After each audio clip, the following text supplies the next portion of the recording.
Chapter 7: The Giver. Now Jonas's group had taken a new place in the auditorium, trading with the new 11s, so that they sat in the very front, immediately before the stage. They were arranged by their original numbers, the numbers they had been given at birth. The numbers were rarely used after the naming, but each child knew his number, of course. Sometimes parents used them in irritation at a child's misbehavior, indicating that mischief made them unworthy of a name. Jonas always chuckled when he heard a parent, exasperated, call sharply to a whining toddler, "That's enough, 23!" Jonas was 19. He had been the 19th new child born his year. It had meant that at his naming, he had been already standing and bright-eyed, soon to walk and talk. It had given him a slight advantage the first year or two, a little more maturity than many of his group mates who had been born in the later months of that year. But it evened out, as it always did, by 3. After 3, the children progressed at much the same level, though by their first number, one could always tell who was a few months older than others in his group. Technically, Jonas's full number was 1119, since there were other 19s, of course, in each age group. And today, now that the new 11s had been advanced this morning, there were 2 1119s. At the midday break, he exchanged smiles with the new one, a shy female named Harriet. But the duplication was only for these few hours. Very soon he would not be an 11, but a 12, and age would no longer matter. He would be an adult, like his parents, though a new one and untrained still. Asher was 4 and sat in the row ahead of Jonas. He would receive his assignment 4th. Fiona, 18, was on his left. On his other side sat 20, a male named Pierre, whom Jonas didn't like much. Pierre was very serious, not much fun, and a warrior and a tattletale too. "Have you checked the rules, Jonas?" Pierre always whispered solemnly. "I'm not sure that's within the rules." Usually it was some foolish thing that no one cared about. Opening his tunic if it was a day with a breeze, taking a brief try on a friend's bicycle just to experience the different feel of it. The initial speech at the ceremony of 12 was made by the chief elder, the leader of the community who was elected every 10 years. The speech was much the same each year: recollection of the time of childhood and the period of preparation and the coming responsibilities of adult life, the profound importance of assignment, the seriousness of the training to come. When the chief elder moved ahead in her speech, "This is the time," she began, looking directly at them, "when we acknowledge differences. You 11s have spent all your years till now learning to fit in, to standardize your behavior, to curb any impulse that might set you apart from the group. But today, we honor your differences. They have determined your futures." She began to describe this year's group and its variety of personalities. Though she singled no one out by name, she mentioned that there was one who had singular skills at caretaking, another who loved new children, one with unusual scientific aptitude, and a 4th for whom physical labor was an obvious pleasure. Jonas shifted his seat, trying to recognize each reference as one of his group mates. The caretaking skills were no doubt those of Fiona, on his left. He remembered noticing the tenderness with which she had bathed the old. Remembering the one with scientific aptitude was Benjamin, the male who had devised new, important equipment for the rehabilitation center. He heard nothing that he recognized as himself, Jonas.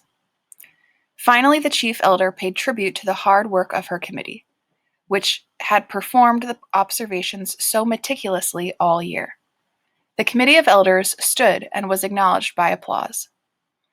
Jonas noticed Asher yawn slightly, covering his mouth politely with his hand. Then at last the chief elder called number 1 to the stage, and the assignments began. Each announcement was lengthy, accompanied by a speech directed at the new 12. Jonas tried to pay attention as one, smiling happily, received her assignment as fish hatchery attendant, along with the words of praise for her childhood spent doing many volunteer hours there, and her obvious interest in the important process of providing nourishment for the community. Number 1, her name was Madeline, returned finally amidst applause to her seat, wearing the new badge that designated her fish hatchery attendant. Jonas was certainly glad that assignment was taken. He wouldn't have wanted it, but he gave Madeline a smile of congratulation.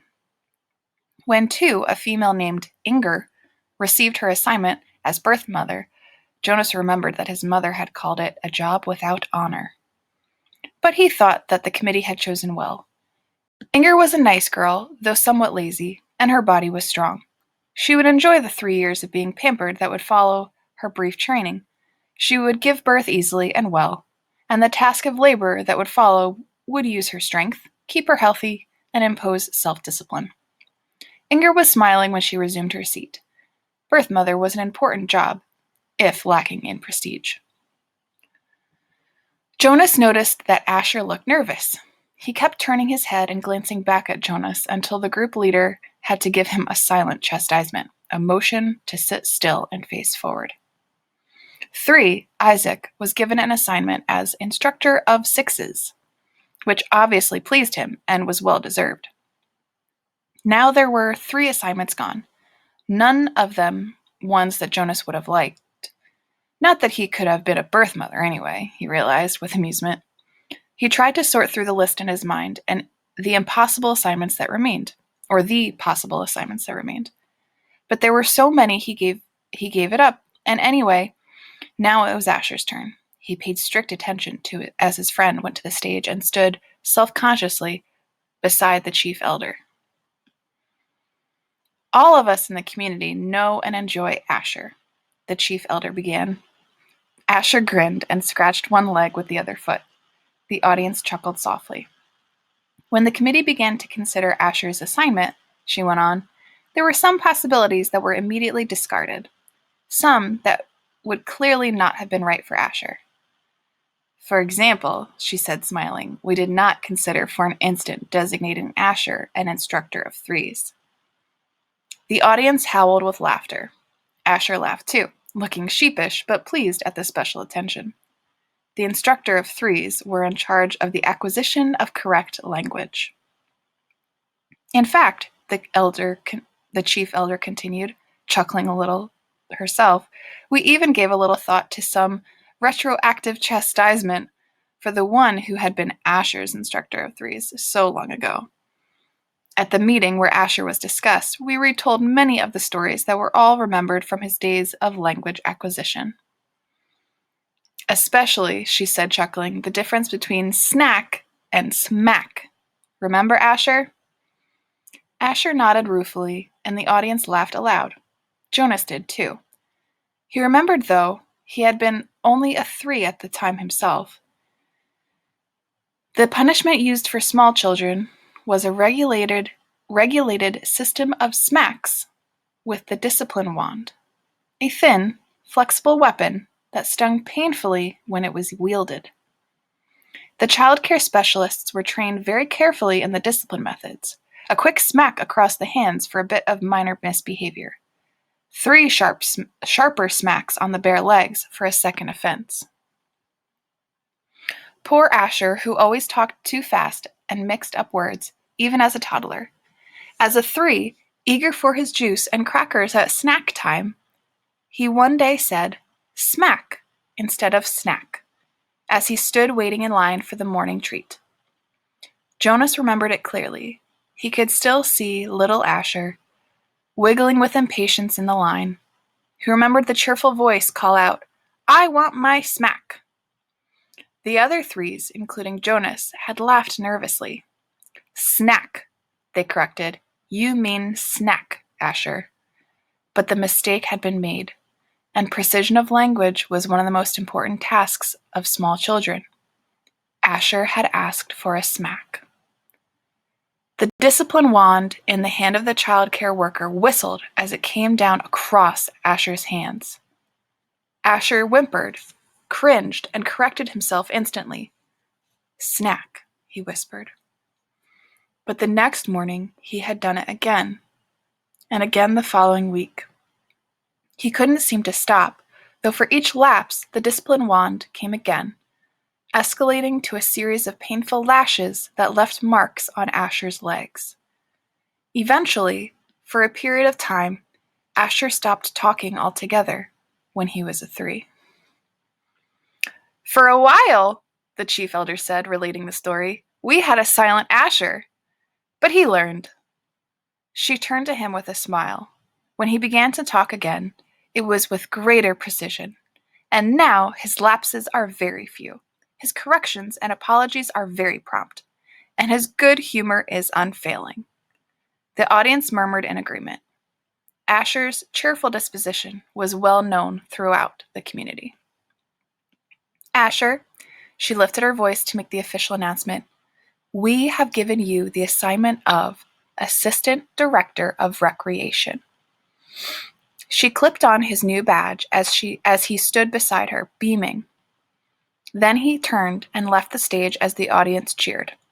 When he had taken his seat again, the chief elder looked down at him and said the words that she had said now 4 times and would say to each new 12. Somehow, she gave it special meaning for each of them.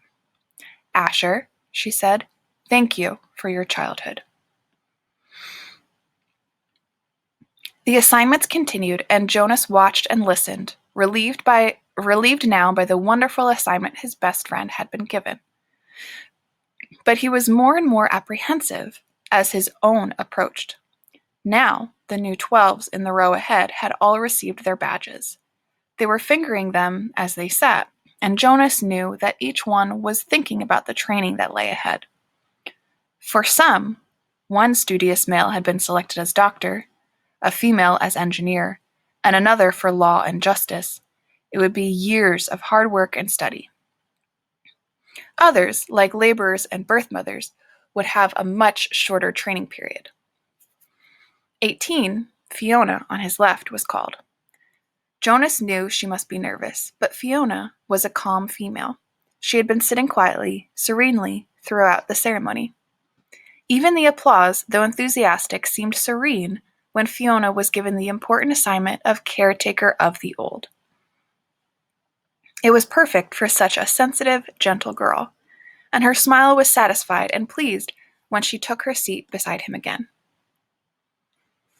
Jonas prepared himself to walk to the stage when the applause ended and the chief elder picked up the next folder and looked down to the group to call forward the next new 12. He was calm now that his turn had come. He took a deep breath and smoothed his hair with his hand. 20. He heard her voice say clearly. "Pierre." She skipped me, Jonas thought, stunned. Had he heard wrong? No. There was a sudden hush in the crowd, and he knew that the entire community realized that the chief elder had moved from 18 to 20, leaving a gap.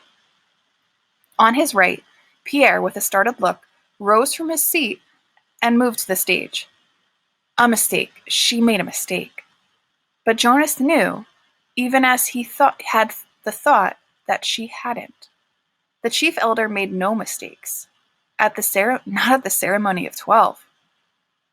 He felt dizzy and couldn't focus his attention.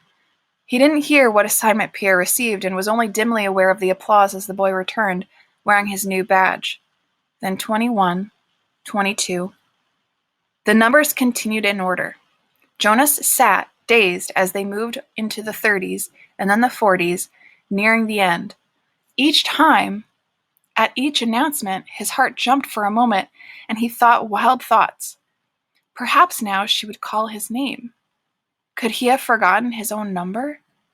No, he had always been 19. He was sitting in the seat marked 19. But she had skipped him. He saw the others in his group glance at him, embarrassed, and then avert their eyes quickly.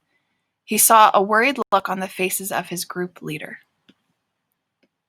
He hunched his shoulders, and tried to make himself smaller in the seat.